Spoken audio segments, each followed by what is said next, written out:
Hello, listeners, and welcome back to our channel MT Storyteller. So, I hope that all of you are doing great and all of you are eager to learn something new. That's why today I am here with our new story, The Elves and the Shoemaker. This is a very interesting and beautiful story. So, before moving towards our story, if you like my voice or like this story, so please do subscribe to our channel. So now let's move towards it. Once there lived a kind but exceedingly poor shoemaker. He was an honest, hard-working man, but he had fallen on hard times, so hard in fact that he could no longer make ends meet. All that remained in his workshop was enough leather to make a single pair of shoes. In the light of the setting sun, he carefully cut out his last piece of fine leather and neatly laid it on his workbench, ready to finish his work the following day. He closed the door of his workshop, let out a heavy sigh, and returned home to be with his wife. Take my hand, dear, he said. Let us make a wish for our fortunes to change and for our years of hard work to finally bring us the ample reward that we deserve. His wife stretched out her arms, laid her hands softly into his, and they made their wish. The shoemaker rose early the following morning. As usual, he ate his breakfast, brushed his teeth, gave his wife a kiss on the cheek, and made his way to the workshop. He was expecting to find his workbench just as he had left it, with his carefully prepared leather to be made into a pair of the finest shoes. But this is not he found. To his astonishment, upon the workbench shone a fully stitched, expertly crafted, shining pair of the finest shoes your eyes could behold. They were perfect, immaculately finished to a standard that he himself would have been proud to put his name to. He stood there for a moment, utterly dumbfounded. I don't believe it, he thought to himself. Suddenly came a loud rap at the workshop door. A well dressed man entered and said, "Good morning, kind sir. I was passing, and that pair of fine shoes on your workbench caught my eye. Could I please try them on?" "Yes, please, yes, of course," said the shoemaker. The man knelt down and tried on the shoes. "Just as I suspected," said the man. "A perfect fit. I'll take them." A man in a cream suit sits on a grey sheet with his long legs raised in the air, looking happily at the shiny brown shoes on his feet. What happened next shocked the shoemaker, perhaps even more than the appearance of the shoes. The man asked the shoemaker for the price of the shoes. The shoemaker told him, and this was the man's reply. "Nonsense!" cried the man. The shoemaker looked disappointed.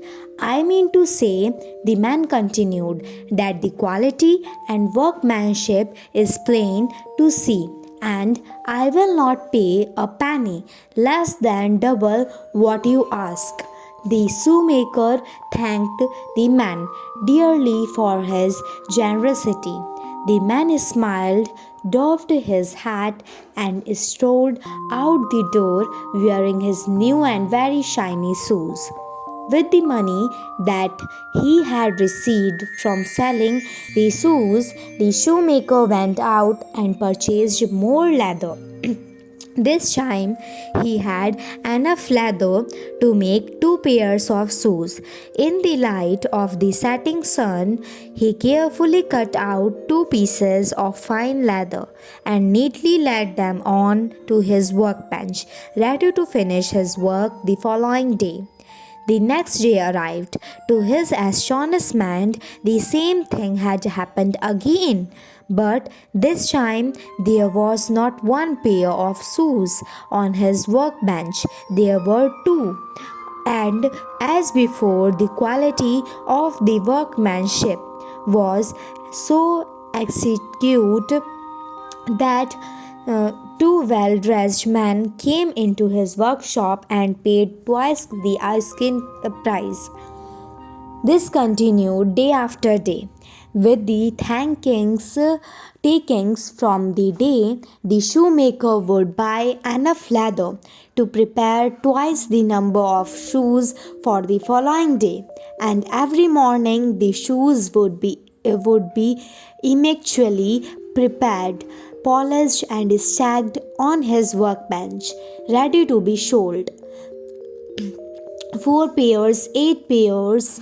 This pattern carried on for weeks until the shoemaker was selling many thousands of pairs of shoes every single day, each as expertly crafted as the last. The shoemaker and his wife were no longer poor. In fact, they had become quite rich from selling so many shoes. One night, the shoemaker turned to his wife. Dear wife, he said, I feel so blessed for our wonderful fortune of late, and I long to know the secret behind this shoemaking magic so we can show our deepest thanks. Perhaps we should stay up tonight, replied his wife. We can creep down to the workshop by candlelight. That very night, as the clock struck midnight, they each light a candle, silently made their way to the workshop and peered in through a slightly open window. What they saw was so magical and instantly took their breath away. An army of beautiful elves filled the workshop.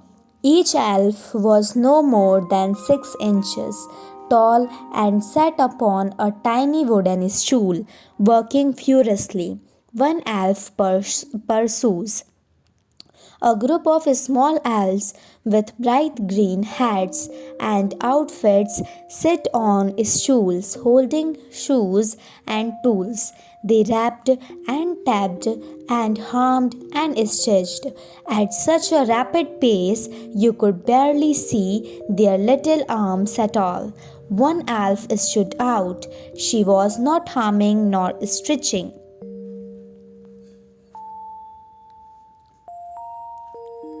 Instead, she was standing at the front of the workshop, facing the other elves like the conductor of a miniature orchestra.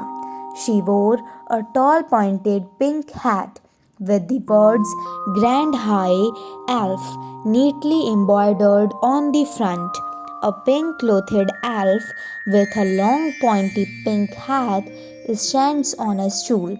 Suddenly, the candle slipped from the shoemaker's grasp and landed with a thud upon the stone floor. Hearing this, all the elves froze in terror. A moment passed. Then the grand high elf cried, Everybody run! And that was it. The scenes that ensued was nothing short of pandemonium. The elves scattered in a frenzied attempt to flee the workshop as fast as they could. Please wait, cried the shoemaker. We are here to say thank you, said his wife. for all of your amazing hard work and kindness, and we would like to show our appreciation by doing something kind in return. As the panic subsided, all eyes fell on the grand high elf. She stepped forward and said, "We are hungry and the clothes upon our backs are threadbare. Would you be so kind as to feed us and replace our clothes? We would be forever in your debt."